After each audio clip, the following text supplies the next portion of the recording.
রাতে সাধারণ যাত্রীদের মতো তারা ট্রেনের কামরায় বসে থাকে। পোশাক আশাকে তাদের কেউ সন্দেহ করবে না, কিন্তু মুহূর্তেই পাল্টে যায় চেহারা। এরা যাত্রীবেশে সংঘবদ্ধ ছিনতাইকারী। সুযোগ পেলেই নেমে পড়ে আসল কাজে। কোনো যাত্রীকে একা পেলেই কেড়ে নেয় সর্বস্ব। এরপর কিছু বুঝে ওঠার আগেই ফেলে দেওয়া হয় চলন্ত ট্রেন থেকে। অপরাধী এই চক্রটি রাত গভীর হলে বেশি তৎপর হয়। তারা ট্রেনের দরজার সাথে লাগানো বাথরুমের পাশে ওঁত পেতে বসে থাকে। এরপর সুযোগ বুঝে যাত্রীকে গামছা পেঁচিয়ে মেরে ফেলে অথবা সরাসরি ধাক্কা দিয়ে ফেলে দেয়। এই কাজ করতে তারা কয়েক সেকেন্ড সময় নেয় মাত্র। এরপর ওই যাত্রীর সিটে বসে এবং তার সব মালামাল লুট করে নেয়। তারপর যখন ওই ব্যক্তির লাশ পাওয়া যায় তখন সাদা চোখে মনে হয় দুর্ঘটনা, কিন্তু প্রকৃতপক্ষে এগুলো নির্মম হত্যাকাণ্ড। ঘাতকরা সবাই সংঘবদ্ধ ছিনতাইকারী।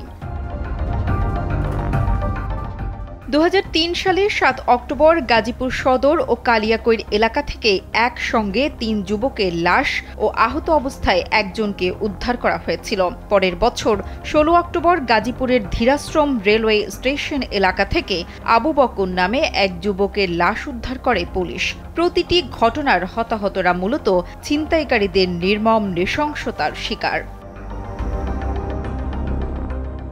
সর্বশেষ ব্রাহ্মণবাড়িয়ার আখাউড়া রেলওয়ে থানাধীন মুকুন্দপুর রেল স্টেশনের মহেশপুর রেল লাইনের পাশ থেকে অজ্ঞাতনামা এক ব্যক্তির লাশ উদ্ধার করেছে রেলওয়ে পুলিশ।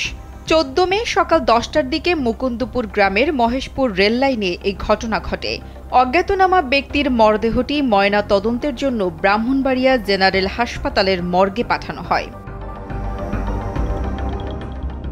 এর আগে ২০২১ সালে চলন্ত ট্রেনে ডাকাতি ও হত্যাকাণ্ডের সাথে জড়িত থাকার অভিযোগে একটা সংঘবদ্ধ চক্রের ৫ সদস্যকে গ্রেপ্তার করেছিল র্যাব। ২০২১ সালের ২৩ সেপ্টেম্বর রাতে ঢাকা থেকে জামালপুরগামী একটি ট্রেনে ডাকাতি করার সময় ট্রেনটির ছাদে থাকা দুজন ব্যক্তি ডাকাতদের অস্ত্রের আঘাতে নিহত হন।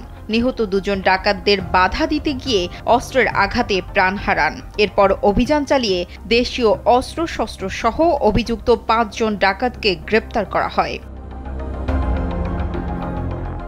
রেল লাইনে লাশ উদ্ধারের ঘটনায় প্রথমে অপমৃত্যুর মামলা হয়, পরে অনুসন্ধান করা হয় এসব হত্যাকাণ্ড নাকি দুর্ঘটনা। হত্যাকাণ্ড হলে হত্যা মামলা দায়ের করা হয়। এক্ষেত্রেও সীমাবদ্ধতা আছে।